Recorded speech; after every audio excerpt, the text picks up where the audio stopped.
Здравствуйте, дорогие зрители! Сегодня представлю полотно «Дорога к храму». Когда-нибудь все мы ищем дорогу к Богу.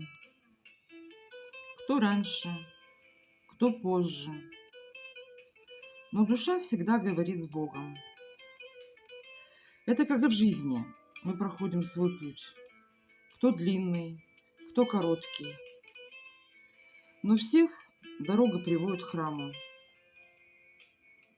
Небо грозовое, но над храмом свет. Так пусть и у вас в жизни будет после темного неба яркий луч света.